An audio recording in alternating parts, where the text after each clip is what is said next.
Assalamualaikum warahmatullahi wabarakatuh. Teman-teman, kembali lagi di channel YouTube saya, Khairun Imam.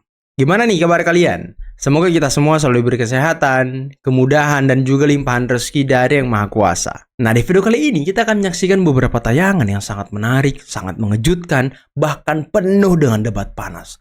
Apalagi antara David Pajung versus Refly Harun. Karena kalau kita simak ya, kalau kita perhatikan, Refly Harun ini kan selalu diberi gelar profesor. Dan juga dia merupakan kuasa hukum Roy Suryo. Masa iya sih kuasa hukum bergelar profesor, walaupun dia belum profesor ya, ngamuk-ngamuk, marah-marah saat kalah debat. Bahkan dia berdiri dari kursinya mendatangi David Pajung. Mau ngapain? Memukul? Waduh, rendah sekali Anda.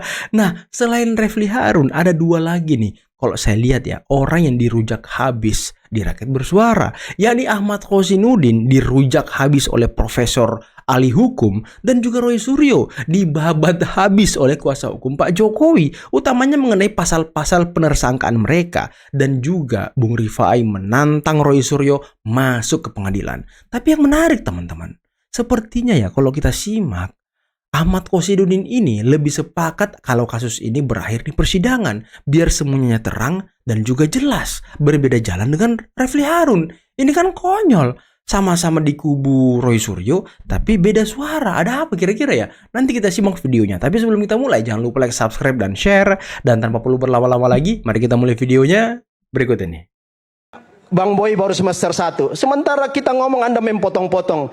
Pertanyaannya di mana etika pendidikan Anda? Loh, ini juga ngapain juga kampanye nggak punya legal standing ini? Nggak usah. Saya aja ngomong. Nggak usah. Di mana legal standing? Nggak punya legal standing ini ngapain ini?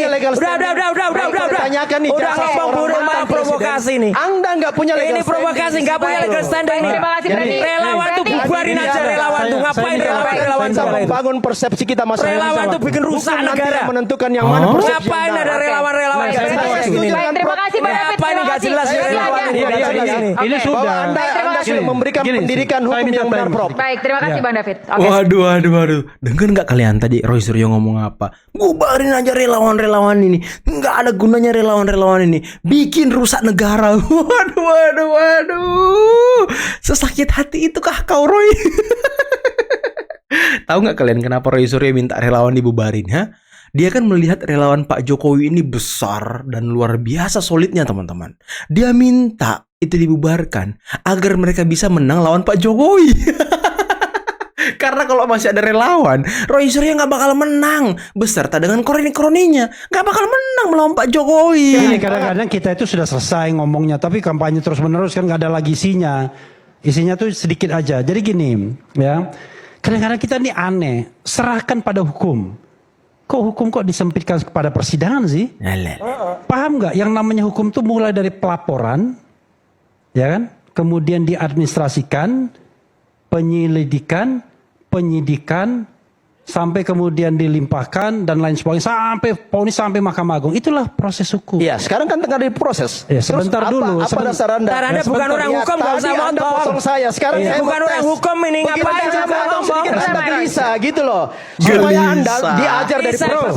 Saling Anda ngomong tidak ada lagi substansinya. Udah, dengarkan saya. Ada substansinya nggak ada. Anda nggak punya substansi. Payung ini nggak ada apa-apanya. 0,0. Ini nggak punya substansi. Udah, sini.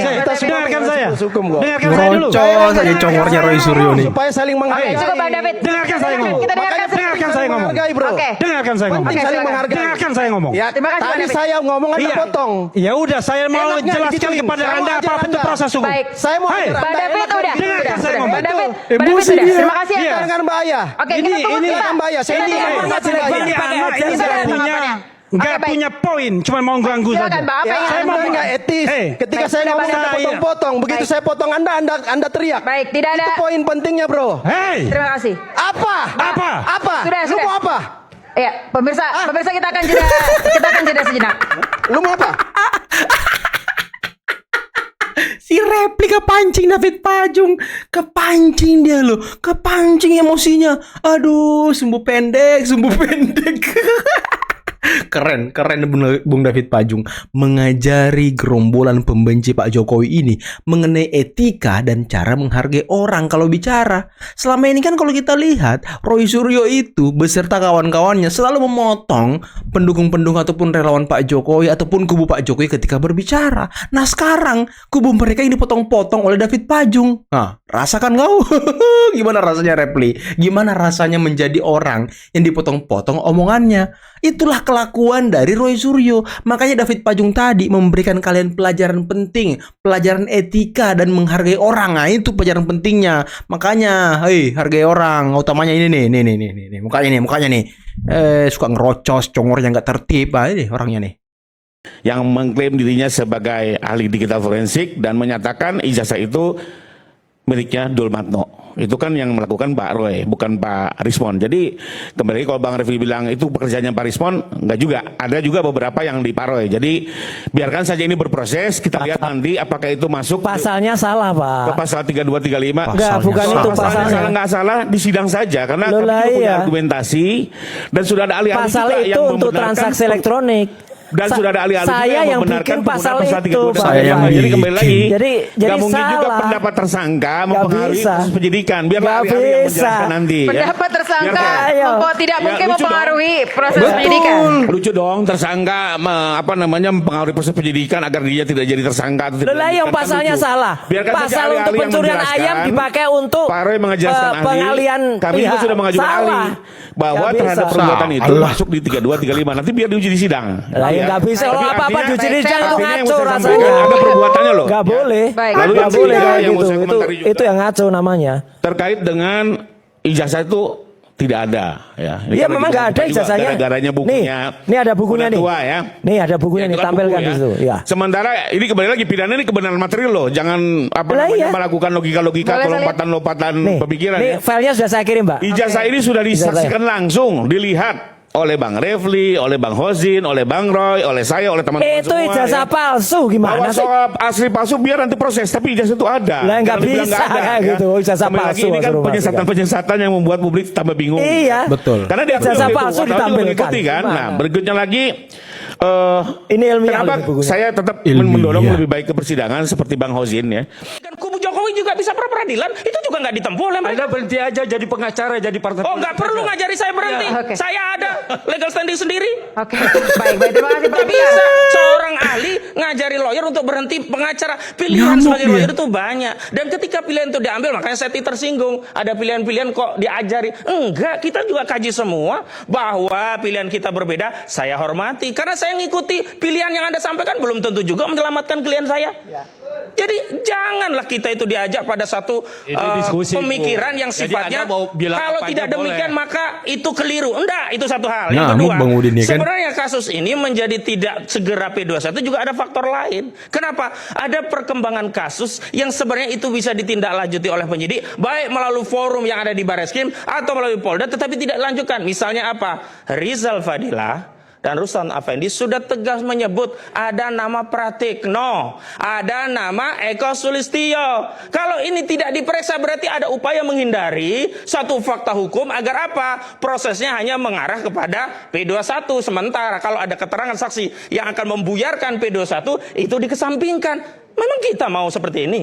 Harusnya kalau fair periksa termasuk Dani Iskandar, ya Juri Ardiantoro, kemudian Widodo, Paiman Rahajo, itu sudah tersebar. Oke, berarti Kenapa banyak dipilih? nama baru tadi Anda sebutkan di awal siapa? Lah sudah banyak itu sudah disampaikan Oke. oleh Betor Suryadi. Dikatakan Bang Kenapa David, penyidik? dikatakan Bang Refli juga tadi nama penyidik adalah politik tingkat tinggi.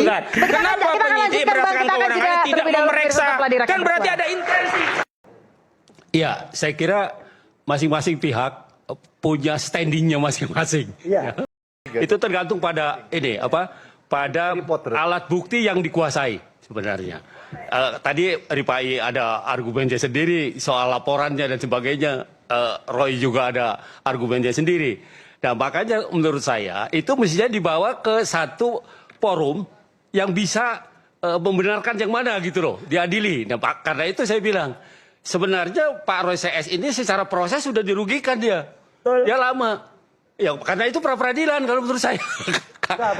Karena lama. Nggak mesti, Pak. Kalau Anda bilang wah ada peristiwa politiknya apa segala macam ya itu. Prof Ikrar boleh didekatin lagi Mik? Ya, itu pekerjaan saya waktu di LBH dulu Pak. Itu namanya bantuan hukum struktural. Ya. Tapi ketika di di arena publik seperti ini, mestinya kalau menurut saya tugas pengacara adalah bagaimana ikut menegakkan hukum pada pada porsinya. Maksud saya kalau jaksa itu nuntut, ya pengacara yang membela dengan segala kemampuan dan upayanya. Tetapi kalau Anda mau juga masuk ke bidang politik, ya Anda harus punya lobby politik, gitu loh. Maksud saya itu biar orang lain yang mengerjakan, gitu. Anda pasti nggak bisa mengerjakan itu, gitu. Karena apa? Karena ya itu tadi tangan Anda pasti nggak nyampe ke sana. Ya yang Anda bisa lakukan adalah upaya-upaya hukum yang bisa menggugat fakta-fakta itu, gitu. Nah itu yang seharusnya dilakukan, gitu. Saya akui Pak, memang forum salah satu yang bisa ditempuh adalah lembaga pra-peradilan. Tapi kita juga harus mempertimbangkan apakah lembaga pra-peradilan itu akan sependapat dengan apa yang akan kita keluhkan di tengah lembaga pra-peradilan yang hari ini terlalu banyak kasus ketika kita bawa itu hanya akan melegitimasi proses. Itu hal yang lain. Selanjutnya. Kalau itu soal argumen Anda, soal hak. Selanjutnya saya ingin menyampaikan dulu. Tidak, gitu loh. Sehingga tidak kewajiban juga mengambil proses itu. Justru yang paling penting bagi kami adalah membuka ini kepada publik. Biar masyarakat rakyat menjadi hakim-hakim dalam perkara ini. Karena ini kepentingan rakyat, bukan hanya kepentingan satu orang hakim. Kita nggak mau nasib seluruh rakyat ini ditentukan satu orang hakim pra peradilan. Sementara itu nanti akan prosesnya mendelegitimasi apa yang kita lakukan. Tidak ada kewajiban juga pra peradilan itu. Kalau memang kubu Jokowi merasa ini lama, merasa ada orang besar, merasa dirugikan, kubu Jokowi juga bisa pra peradilan. Itu juga nggak ditempuh oleh mereka. Anda berhenti aja jadi pengacara, jadi partai. Oh, nggak perlu ngajari saya berhenti. Ya. Saya ada legal standing sendiri. Tanya ke Bang Boy deh, Bang. Tanggapan Anda terkait hal ini seperti apa? Iya, pertama Mbak, saya mau bilang bahwa ini lagu lama diputar terus. Ya, Mas Roy mutar lagu lama, Bang Kosin, apalagi Bang Refli sama juga modelnya. Lagu lama yang mana? Lagu lama diputar-putar terus. Lagu lama yang mana Bang Boy? Membuat masyarakat nikmati. Padahal masyarakat sudah bosan. Coba Anda lihat, dulu banyak sekali dia yang ikut peserta, sekarang udah berkurang. Banyak. Ya kan? Jadi lagu lama diputar terus menerus, orang udah bosan. Yang nggak update tuh Mas Boy. Yang kedua, nggak update dia kudet ya. Ya, saya bicara dulu Mas Roy. Ya. Saya bicara dulu, Anda berhenti dulu. Ya, Yang tapi kedua, kalau kudet ya nggak usah bicara lah. mereka mengkritisi proses penyidikan. Mereka ngerti apa? Mereka bukan penyidik. Anda bukan penyidik. Sama, saya juga bukan penyidik. Kita ini advokat. Saya pihak, Anda nggak punya legal standing. Jadi Anda tidak paham penyidik. Loh, Anda nggak punya legal standing, tahu nggak? Penyidik Punya legal standing nggak? Ya, punya legal standing nggak? Taruh dulu, saya bicara dulu. Nggak punya legal standing kok, nggak ngaku. Nggak punya legal standing kok, nggak ngaku. Yang ketiga, ya. Kalau saya jelas pihak. Yang ketiga. Ini lawyer nggak punya legal standing, ngomong aja. Anda mengkritik Jangan mengkritik pasal. Yang ketiga, Bang Refli, Bang Kosin, saya Mas Roy mengkritiki pasal-pasal. Tapi apa upaya Anda? Justru kewajiban Anda ini kan kami advokat. ada upaya litigasi, Anda ini ada advokat, upaya non litigasi, seharusnya dan kehadiran kami di sini bagian dari performa tugas dan sebagai fungsi seorang advokat untuk yang membela kliennya secara non bukan litigasi di luar meribut-ributi persidangan. dengan Anda baca undang-undang tentang sebentar, advokat. tahan, Bang Kosi. Kalau tidak Masih ada paham, yang- jangan mengkritisi rekan Yang keempat, sejawat. Mbak. Ini yang tidak boleh. Saya bicara dulu, saya bicara dulu. Yang keempat. Rekan sejawat dalam menjalankan kinerja. Padahal nggak punya legal Ini standing tidak saya apa bicara, lagi yang keempat. Saya kasih kesempatan Bahaya. untuk menjawab. Ini kacau kalau Anda enggak, masih ada kalau yang saling potong. masih ada yang ingin Anda sampaikan. Silakan Bang Boy. Yang keempat, Maksud saya kalau Bang Anda Refli mau menyampaikan mengatakan pendapat, bahwa sampaikan. ini kasus Nggak usah kadaluarsa. menilai kinerja rekan Mas sejawat. Kosi, Anda baca dengarlah. kode Tadi etik Anda advokat. ngomong Gimana orang kita diam. bisa bicara kalau dia bicara terus Saya jadi begini? ragu Anda ini advokat. Ini atau acara bukan? ini yang memberi Bicara, pendidikan Anda loh Mbak ya. bicara, Orang Anda ngomong respon, dipotong-potong. ya. Ini terus. kacaunya Mereka karena ngomong ada diam. orang-orang nggak punya Tahan legal dulu, David. standing ini diundang. Baik. Lain kali nggak usah diundang Baik, mereka kita itu. kasih- Ngapain aja gitu. Ini Mereka. acara jadi kacau karena orang saya lain lanjutkan tidak ya, Mbak. menghargai Ini orang nggak lain. punya yang legal Kasih standing. kesempatan Bang Bukan Boy. sarjana hukum, Sedikit nggak ngerti lagi hukum, nggak punya untuk legal standing, berbicara. kacau banget. Oke. Bang, jangan kritik Yang secara personal, keempat, Bang. Silakan. ini Bang Refli juga koar-koar ini katanya kadaluarsa. Pertanyaan saya apa ya Anda sebagai seorang advokat untuk mempertahankan bahwa ini kadaluarsa? Apa upayanya? Saya pengen lihat Anda advokat ini yang membela Mas Roy ini. Kalau saya jadi prinsipal, Seperti Mas Roy, sudah saya cabut kuasa pada kalian berdua. Lah kok Anda nggak jadi? Karena tidak pernah tidak mengupayakan hukum. Anda sendiri nggak bisa hanya jadi bangun narasi-narasi, nggak bisa jadi kuasa hukum resmi kalau ngomong Seharusnya aja. Itu yang tidak boleh upaya hukum ngurusi apa yang rumah harus tangga dilakukan, rekan Bang Boy? sejawat. Ya udah dijelaskan Baik, itu sama pakar hukumnya, ada RJ ditolak nggak mau juga, ya kan? Ada Prapit nggak mau juga. Terus mau diapain? Maunya berkuar-kuar di medsos aja. Ini nggak ngerti Penampilan kalau sebagai seorang tidak hanya advokat. RJ sama Keliru, Prapit. keliru, Ada Mbak. 10 cara, saya aja ngerti Keliru. ada 10 cara. Baik. Baca dong, baca. Yang kelima, Baca kuhab baru maka dan minta KUHP dihentikan baru. kasusnya. Ini Baik, nggak saya mau update, dengar. ini seorang lawyer Baik. nggak ngerti hukum. Yang Ini parah. kelima, Saya mau dengar yang minta kelima. Apa dihentikan yang kelima? kasusnya. Ini advokat kok minta dihentikan kasusnya. Berarti Anda tidak mau bekerja.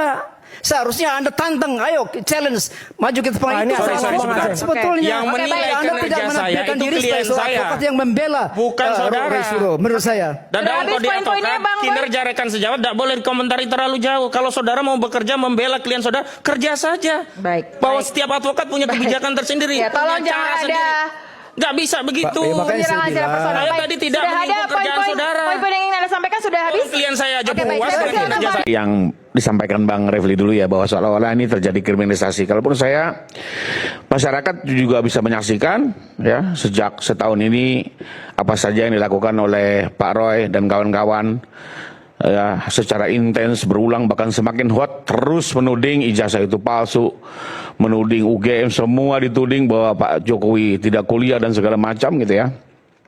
Ini kan sesuatu fakta yang bisa diikuti. Jadi bukan sesuatu bahwa tidak ada perbuatan lalu dilaporkan, itu namanya kriminalisasi, itu fitnah. Ini kan perbuatannya kita saksikan bersama, bahkan masih terekam di sosial media. Ya, coba kalau Anda di posisi Pak Jokowi yang betul-betul kuliah, 1 tahun menghadapi cercaan, hinaan seperti ini, ya, apa yang akan dirasakan? Ya coba hati kecil bicara, ya. Kalau palsu dia harus bertanggung jawab. Tapi kalau betul asli, apa yang rasakan untuk Pak Jokowi juga perlu juga kita pahami, kita insyafi. Nah, lalu kedua, pertanyaannya adalah apa benar konstitusi kita tidak memberikan ruang keadilan bagi korban seperti ini? Jelas di pasal 28, negara itu tidak hanya memberikan perlindungan terhadap harta benda, tapi juga memberikan perlindungan kepada apa? Kepada nama baik. Artinya memang negara juga melindungi nama baik setiap warga negaranya. Ada perlindungan itu. Dan karena itu di dalam undang-undang lahir ada 2 pasal. Pasal fitnah dan pasal penghinaan. Jadi ini undang-undang bukan ujung-ujung muncul gitu ya. Memang ini kelanjutan dari konstitusi kita. Ya teman-teman kan ada ya, mohon maaf, yang terlalu lebih Amerika dibanding demokratis ya. Ini kadang suka berlebihan gitu. Bahwa ternyata betul kita demokrasi, tapi di sisi lain juga kita juga tetap secara seimbang melindungi juga warga negara lainnya. Orang boleh bebas berbicara, tapi juga ada hak pribadi yang perlu dijaga, dilindungi. Karena itu ada pasalnya, dan selama ada pasalnya, berarti apa yang dilaporkan kan bukan kriminalisasi. Bukan mengada-ngada. Tinggal apakah ini masuk ke dalam fitnah atau tidak, pencemaran atau tidak, ya kami tetap menghormati hak pembelaan, tapi biarkan ini diuji di persidangan. Kenapa? Karena memang di 310 ayat 2, Bang Fikar bisa jelaskan. Di situ jelas, undang-undang bilang begini, seseorang yang dituduh fitnah, dia bisa membuktikan bahwa apa yang disampaikannya bukan fitnah, arti kebenaran. Kedua, apa yang disampaikannya bagian dari kepentingan umum. Apa yang disampaikannya bagian dari pembelaan diri. Tapi ini semua hanya boleh dinilai oleh hakim. Itu kata di ayat 2-nya. Bukan oleh penyidik, bukan oleh jaksa. Jadi kembali lagi, larinya ke persidangan ini adalah mekanisme yang memang sudah diatur di dalam undang-undang itu sendiri. Jadi bukannya kami mau ngotot harus sidang atau apa, tapi memang mekanisme seperti ini. Lalu tadi disampaikan bahwa seolah-olah ada kekuatan tertentu, bahwa ya saya tidak mengingkari bahwa betul di sini ada kekuatan politik lah ya. Pak Jokowi juga pernah menyampaikan ke saya, sekalipun itu bukan bidang saya nggak mau terlalu mendalami. Tapi sependek sepengetahuan saya, dalam konteks tarik-menarik politik seperti ini, maka harusnya jalan keluarnya adalah yang ideal sebagai negara hukum tetap diajukan ke persidangan. Ya, nanti keputusan apapun itu bisa diambil langkah-langkah politik. Contoh, bagaimana Pak Prabowo juga membiarkan kasus Tom Lembong, kasus Pak Hasto, itu sama yang kemarin juga. Biarkan berlanjut dulu, putusannya seperti apa, bahwa nantinya mau diampuni, mau dilepaskan, itu ada hak prerogatif. Tapi biarkan pembelajaran publik juga, dan publik juga pengen tahu kan, gimana sih cerita ijazah ini? Apa benar dipalsukan? Apa betul Pak Jokowi sebegitunya sampai memalsukan? Ini kan harus dijawab juga. Ya, ada juga nama baik tidak Pak Jokowi dan keluarganya juga, termasuk berbagai institusi yang selama ini dituduh. Jadi menurut saya biarkan ini ke sidang. Satu lagi, terlepas dari ada hak prerogatif presiden misalnya yang mau diintervensi, masih ada kesempatan RG. RG itu tidak hanya di penyidikan, di penuntutan bisa, di persidangan bisa. Jadi misalnya nih, mohon maaf, setelah mengikuti persidangan Pak Roy ternyata melihat, oh ternyata ijazah ini clear, masih ada kesempatan untuk meminta maaf, dan itu juga menjadi faktor untuk nanti hakim akan mengambil keputusan yang seringan-ringannya. Jadi menurut saya biarkan ini ke sidang, banyak mekanisme yang bisa dipetik untuk bisa kita menyelesaikan ini perkara ini dengan baik dan tetap memanusiakan manusia. Baik, Sekian. tepuk tangan. Bang Rifai, terima kasih Mas. Nah, itulah tadi teman-teman beberapa video yang bisa kita simak, yang bisa kita saksikan pada kesempatan kali ini. Dan gimana menurut kalian mengenai emosi dari Refly Harun yang meledak-meledak ketika tampil di acara Rakyat Bersuara semalam? Dan ini kan memalukan, orang yang bergelar profesor, kuasa hukum, tapi kok mau mukul orang gitu, nantang-nantang orang gitu. Kenapa ini, ha? Kau kesel ketika kau bicara dipotong-potong, ha? Kau kesel ketika kau bicara didistrak terus sama orang, ha? Itulah yang dirasakan orang selama ini saat tampil di Rakyat Bersuara dan berhadapan dengan Roy Suryo. Itulah yang mereka rasakan. Baru ngomong dikit disela, baru ngomong dikit dipatahkan, baru ngomong dikit diserang pribadinya. Itu kelakuan-kelakuan Roy Suryo. Nah, sekarang kau rasakan kan rasanya, Refly? Aduh, makanya kau tegur tuh klien-klien kau. Kalau ngomong tuh congornya yang tertib. Jangan aneh-aneh. Jangan sedikit-dikit legal standing lah. Apa sih? Tadi kau mingkem kan? Diajak ke pengadilan sama Bang Rifa. Iya. Jawabannya apa teman-teman? Dikit-dikit pengadilan. Ya emang di situ ranahnya pengujiannya semuanya. Kalau memang ada cacat prosedur, ada cacat apa, coba pra-peradilan. Kalau ada dirasa bukti kau ini kuat, kau merasa apa yang kau pegang selama ini, keteguhan kau selama ini memang benar, ya udah pembuktian di pengadilan, tarung di pengadilan. Di sana ruangnya. Kau juga mau lihat kan ijazah Pak Jokowi? Di sana juga ruangannya. Pak Jokowi sudah janji melalui kuasa hukumnya 2 kali. Pak Jokowi akan hadir di persidangan. Jadi jangan lagi membangun framing kalau Pak Jokowi takut persidangan. Yang takut persidangan itu kalian udah. Ngomong aja takut persidangan. Tapi nanti dibilang itu kan sudah ada persidangan CLS dan segala macam. 6 sidang. Ya memang Pak Jokowi pernah dia undang langsung gitu secara pribadi ke pengadilan. Oleh hakim nggak pernah kan? Terus kalau hakim meminta memperlihatkan ijazah Pak Jokowi, ya mau gimana? Ijazah SMA Pak Jokowi dan juga S1 ada di Polda Metro, disita. Gimana ceritanya? Berarti harus menjerat dulu ke Polda Metro baru bisa keluar berkas itu. Ini kalian aduh gimana sih, ha? Selalu ngomong Pak Jokowi takut, tapi kalian sendiri yang takut. Kalian sendiri minta dihentikan. Kalian sendiri yang tantrum ketika mendengar kata-kata pengadilan. Waduh, kasihan sekali emang orang-orang ini ya. Saya itu ketawa-ketawa aja lihat manusia-manusia ini teman-teman. Karena memang sudah tidak berbobot lagi mereka. Sudah tidak ada lagi harga-harga mereka ini. Udah kepalang tanggung, udah mentok. Maju mentok, mundur mentok. Maju kena, mundur kena. Jadi mau gimana lagi? Makanya sekarang mereka ini sedang menyusun strategi lapor sana, lapor sini. Gugat sana, gugat sini. Itu yang sekarang mereka lakukan. Tapi anehnya teman-teman, Roy Suryo, Tifa, dan juga mungkin Rismon dulunya mengatakan ijazah Pak Jokowi palsu, skripsinya palsu, KKN-nya palsu, ininya palsu. Tapi kok mereka tidak pernah melaporkan Pak Jokowi secara langsung? Kenapa? Kenapa? Apakah kau takut ketika kau yang laporkan Pak Jokowi, kemudian diuji di persidangan laporan kau itu ternyata tidak benar, kau dilaporkan balik langsung kena, ya kan? Itu kan yang kalian takutkan. Makanya kalian menghindari persidangan. Udahlah, kalian itu nol besar, nggak ada nilainya lagi. Udahlah, mungkin cukup sekian dulu video kali ini. Jangan lupa like, subscribe, dan share videonya. Akhir kata, billahi taufiq wal hidayah. Assalamualaikum warahmatullahi wabarakatuh. Bye bye.